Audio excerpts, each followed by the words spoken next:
Hoje vamos visitar o Museu de Valores do Banco Central do Brasil, que fica em Brasília, Distrito Federal, Setor Bancário Sul, quadra 3. Brasília, capital federal do Brasil, foi idealizada pelo urbanista Lúcio Costa e pelo arquiteto Oscar Niemeyer e inaugurada em 1960. A cidade é o centro das principais decisões políticas e econômicas do país. E é daqui que o Banco Central controla o dinheiro que move a nossa economia desde o tempo dos reis, que depois passou a se chamar Cruzeiro, depois Cruzeiro Novo, voltou a ser Cruzeiro, mudou para Cruzado, Cruzado Novo, Cruzeiro mais uma vez, depois Cruzeiro Real e enfim o Real. Ufa, fiquei sem fôlego. Dinheiro é o nome que se dá a qualquer espécie de moeda. E é sobre ele que vamos falar hoje. Com vocês, o Museu de Valores.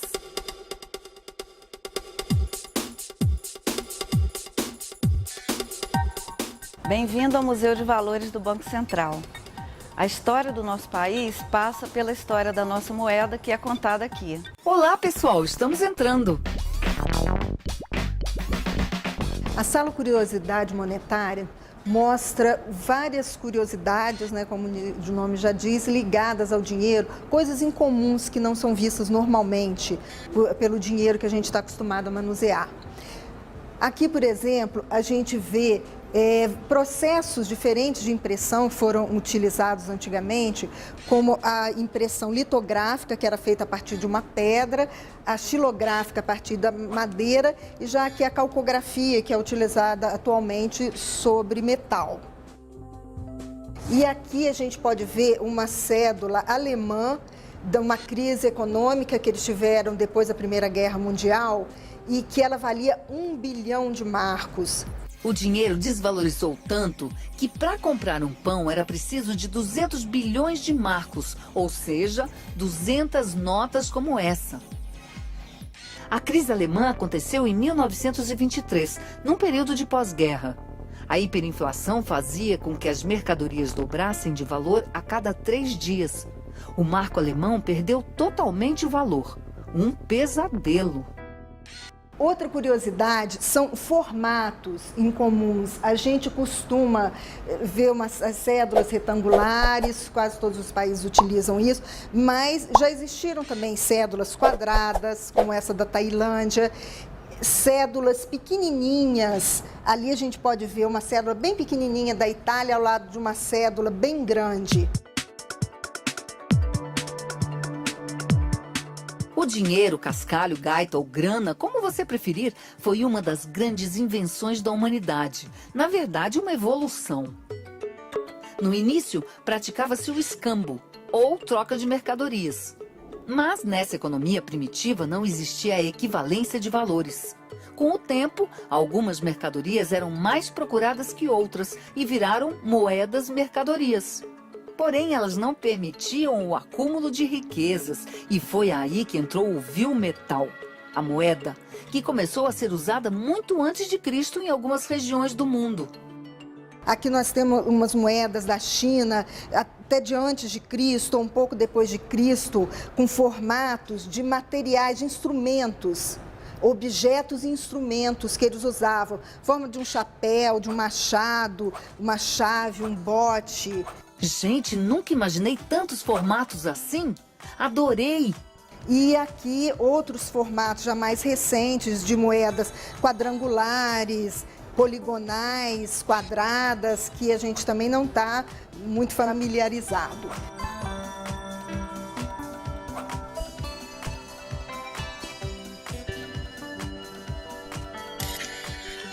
Eu sou alemão.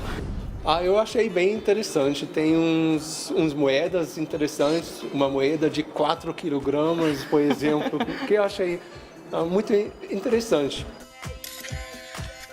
Essa moeda muito grande, a necessidade de se fabricar essa moeda foi o pagamento de uma dívida de pós-guerra que a Suécia teve que pagar a Dinamarca. Eles pagaram até um certo ponto com a prata, depois o estoque de prata deles termina e eles são obrigados então a cunhar num metal menos nobre e aí o tamanho então teve que ser muito grande para ver essa compensação.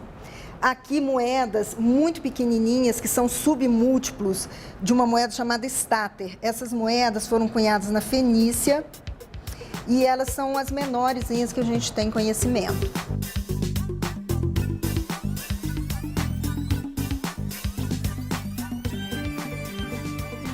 Quem aqui quer ficar rico? Vocês querem saber de um jeito de ficar rico? Então todo mundo atrás dessa linha aqui, ó. Atrás, pra lá. Quem proclamou a independência do Brasil? Dom Pedro I. Esse cara aqui, certo? Certo. Tá com a mão assim? Ele foi quem proclamou a independência do Brasil, certo? Quando proclamou a independência, virou o imperador do Brasil. Ia ter uma missa, onde nessa missa ele iria ser coroado o imperador. E aí, ele sabia que iam pessoas muito importantes nessa missa. Sabe o que ele decidiu fazer? Não. Ele decidiu fazer um presente para dar para essas pessoas importantes que fossem à missa.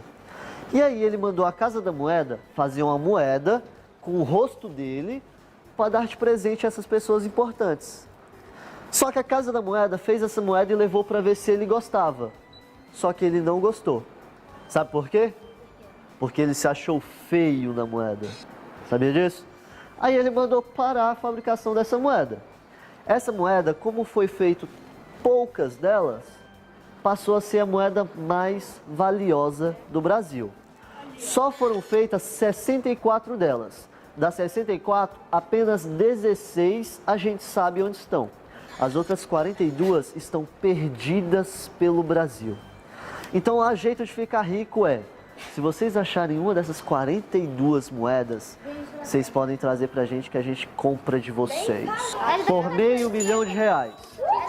Só que, ó, tem que ser uma moeda igualzinha a essa daqui, ó. O nome dessa moeda é Peça da Coroação. É a moeda mais valiosa do Brasil. Quando os portugueses descobriram o Brasil, chegaram lotados de dinheiro na bagagem. Mas com os índios a moeda era outra. Os índios faziam uma troca com os portugueses. Em troca dos serviços de exploração do pau-brasil, eles recebiam utensílios interessantes para eles, ou enfeites, espelhos, cocares e alguns instrumentos. Então a gente pode considerar o pau-brasil como uma primeira mercadoria utilizada como troca. Essa antiga forma de negócios reinou no Brasil por quase 200 anos. Mas navegantes estrangeiros e piratas chegaram para mudar as coisas por aqui. A partir da União Ibérica, entre Portugal e Espanha, várias moedas de prata do comércio no Rio da Prata foram entrando no Brasil. Essas moedas espanholas fizeram grande parte do meio circulante brasileiro também. Os invasores holandeses, quando cercados pelos portugueses, que estavam tentando expulsá-los daqui, já no final desse período, eles necessitam de cunhar moedas para pagar fornecedores e as tropas. Então eles cunham moedas de prata e de ouro. E é a primeira vez que aparece o nome Brasil em alguma moeda que circulava aqui no Brasil. No final do século XVII, a falta de moeda em circulação começou a comprometer a economia. Foi aí que nasceu, na Bahia, a primeira Casa da Moeda do Brasil. Além das moedas de ouro, as moedas de prata, essa série de moedas de prata foram cunhadas nesse período, também para atender a colônia. E essas moedas, chamadas patacas, elas circularam por mais de 130 anos no Brasil. No auge da exploração do ouro no Brasil, o rei de Portugal cria mais uma Casa da Moeda no Brasil, que é a Casa da Moeda de Minas Gerais, que cunha as moedas mais bonitas e importantes de ouro no Brasil. Essa série, chamada Série dos Dobrões, a moeda de maior valor de 20 mil réis, ela pesava 53,78 gramas e foi a moeda de maior peso em ouro que circulou no mundo naquele período. Nesse mesmo reinado, acontece uma novidade. O rei manda cunhar moedas, onde aparece pela primeira vez a face do rei retratada na moeda. Essa série, chamada de Série dos Escudos, ela ficou conhecida como cara ou coroa. É daí que vem a expressão cara ou coroa, que usamos até hoje. Cara. Ganhei! Com a mudança de império para república, algumas medidas foram tomadas. E com isso, o país passa para uma nova fase na nossa história. E de lá para cá, o Brasil teve 9 moedas diferentes. Só entre 1967 e 1994, o nosso dinheiro mudou de nome 7 vezes. A culpa foi da inflação. Do cruzeiro de 42 para o cruzeiro de 67, houve uma desvalorização de 1.000 no dinheiro. 1.000 cruzeiros equivale, então, a um cruzeiro novo. O padrão monetário volta a se chamar cruzeiro.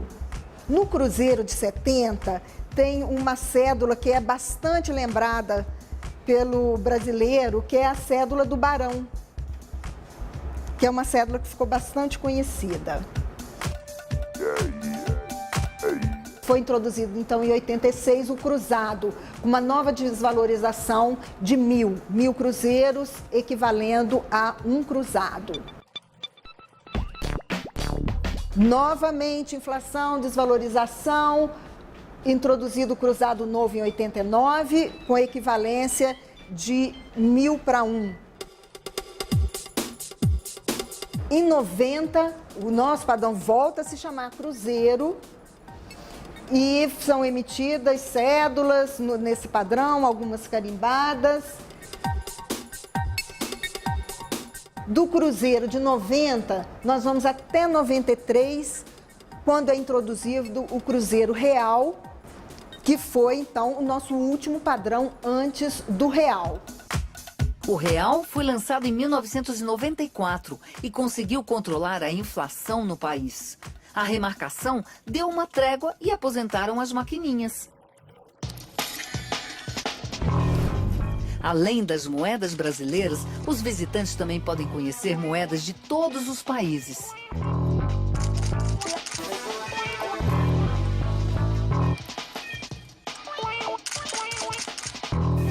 E no segundo bloco você vai saber como funciona uma máquina de cunhar moedas e o que acontece com as notas que ficam velhas. Espera aí que eu já volto.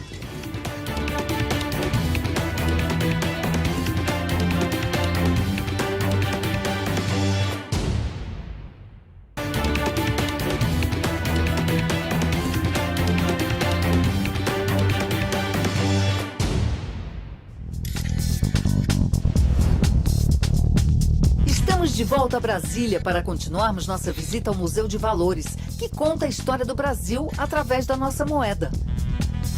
O assunto hoje é dinheiro, pessoal. Preparados? Vamos lá! O nosso dinheiro é fabricado pela Casa da Moeda, que fica no Rio de Janeiro.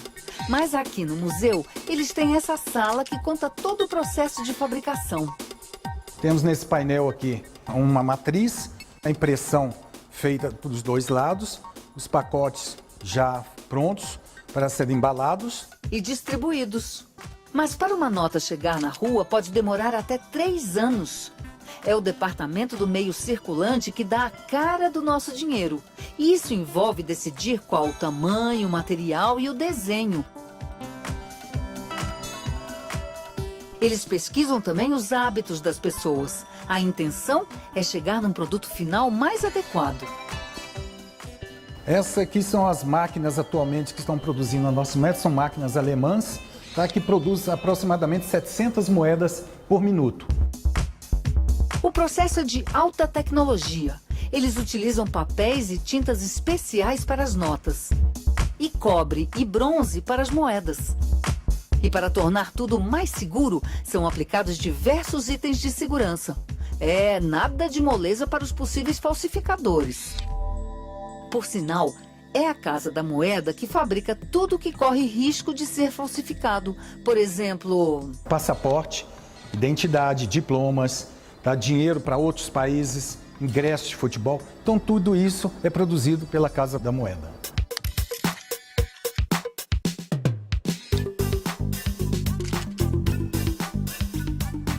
Alguém sabe o que significa e para que serve o Banco Central? banco que é o central, como se gerenciasse todos os outros bancos e guardasse o dinheiro do governo. É o banco dos bancos. A economia do nosso país, ela é administrada, tá, o nosso dinheiro pelo Banco Central. Aqui tem mais de 5 mil pessoas trabalhando agora, tá, administrando a economia do nosso país. Quem é que tem moedinha guardada nos cofres? Então tá bom. Comerciantes do Brasil todo às vezes reclamam que está faltando moedinha. Não tem moedinha, tem que fabricar mais moedinha. E o Banco Central responde, não, foram fabricados em números suficientes para dar o troco. Aí nós ficamos pensando, falei, gente, como é que sumiram as moedas? Como é que sumiram? Aí, pum, como aqui vocês, descobrimos com quem estão as moedas escondidas. Com quem? Nos cofrinhos de vocês. Então a culpa de sumir moedinha no Brasil, de quem que é? Nossa. Guardar moeda assim em cofrinho é bom e também é ruim para rodar a moeda no Brasil, né? É isso aí. A ordem do Banco Central é botar a moedinha para circular, minha gente. Olha só o estado dessas células que chegam aqui no Banco Central. O que será que vocês acham que é feito com esse dinheiro assim, desse jeito? Pica o dinheiro, né? Tritura o dinheiro. Como vocês passaram ali agora e viram um monte de dinheiro picotado, né? Então esse dinheiro é picotado e jogado, gente, no lixo e queimado. O Banco Central recebe diariamente grandes quantidades de notas estragadas, como estas. É o único que pode fazer a destruição do dinheiro. Deixar dinheiro danificado circulando por aí não é nada legal para a imagem do nosso país.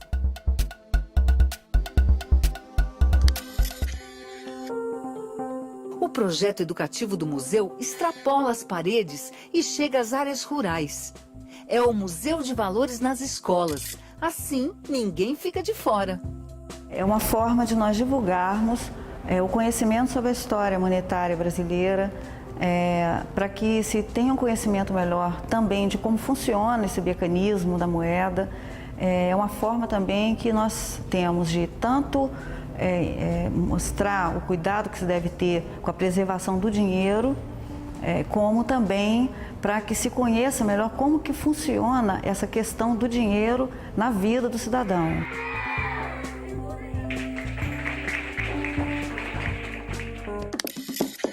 Nós temos também uma biblioteca especializada, onde nós temos livros, publicações a respeito da numismática, que é a ciência que estuda a moeda, a história da moeda e seus diferentes detalhes. Temos, por exemplo, publicações como essa aqui, que é um catálogo descritivo dos 960 réis da Casa da Moeda da Bahia. 960 réis que corresponde ao famoso patacão. O patacão tinha esse nome por ter o valor equivalente a 3 patacas. Temos aqui então uma máquina de cunhar moeda. É uma máquina de 1937, tá, de procedência alemã. Ela veio para o Brasil então cunhar nossas moedinhas. A produção dela foi de 1937 até 1973. Ela cunha 110 moedas por minuto e o peso dela é de 5.200 quilos. Nós aqui no nosso museu, cada visitante ganha uma medalhinha feita por essa máquina, cunhada por essa máquina. Oba, pera que eu já vou ali pegar a minha, hein? Eu já volto.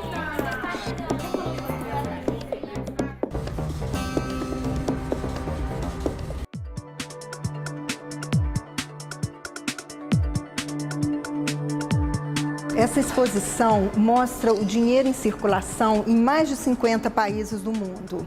Observando as cédulas e as moedas do país, a gente tem a oportunidade de conhecer a cultura desse país. A iconografia registrada nessas cédulas, nessas moedas, são sempre fatos ou determinadas características culturais de cada país que estão ali representadas. Qual é o nome, então, do dinheiro do Japão? Ah, eu sei. É Ien, beleza. Quem me acha nessa sala o dinheiro que no desenho dele tem um sapo? No dinheiro tem o desenho de um sapo. O garoto aqui acertou já, ó. Qual é o nome do dinheiro? Qual Qual é o nome? Florim, isso. Você viu o nome do país? Aruba. Aruba. Ah, não, é brincadeira, eu fui pra... Tá, calma.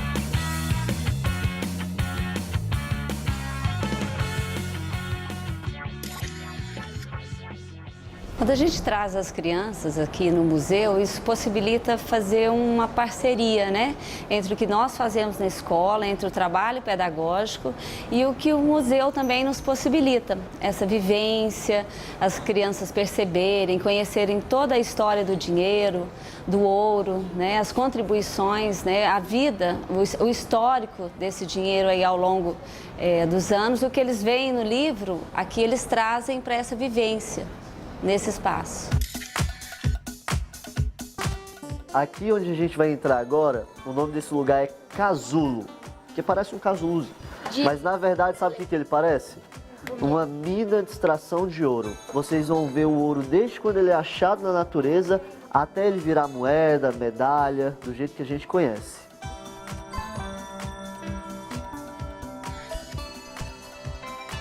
Essa pepita, ela tá no Guinness, o livro dos recordes, conhecem? Então, essa pepita aí, ela pesa 60 quilos.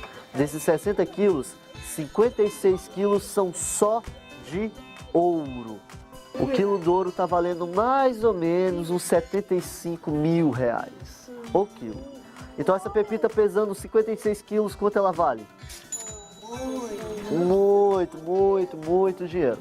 Ela foi encontrada em Serra Pelada, em 1983, naquele apogeu da extração do ouro, aquele boom, aquela loucura que foi essa corrida do ouro para Serra Pelada, que, como a gente pode ver nessas imagens, que parece mais um formigueiro, né, de pessoas, onde tudo ali aconteceu, as dificuldades que esse povo passou ali, os problemas de violência, os problemas de saúde, essa coisa meio incontrolável que teve aí e que deixou um registro muito forte na memória da gente. Esse aí é o expositor com mais ouro aqui do museu. Cada barra de ouro grande dessa custa R$1 milhão, mais ou menos. Ou seja, todas essas barras aí dá mais ou menos uns 20, 25 milhões de reais.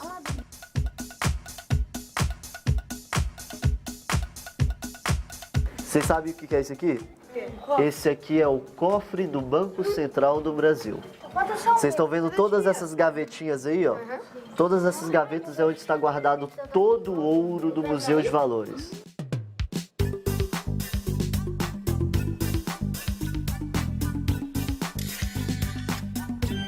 O museu é a pura cultura, por causa que você aprende o dinheiro, como é fabricado, que vem da Casa da Moeda, o dinheiro do Brasil, e é incrível ver isso tudo. E espero que eu venha mais vezes, não só com a turma, com a minha família e com meus amigos, que não fique essa experiência só aqui, que possa passar para mais pessoas. Eu não conhecia nada disso.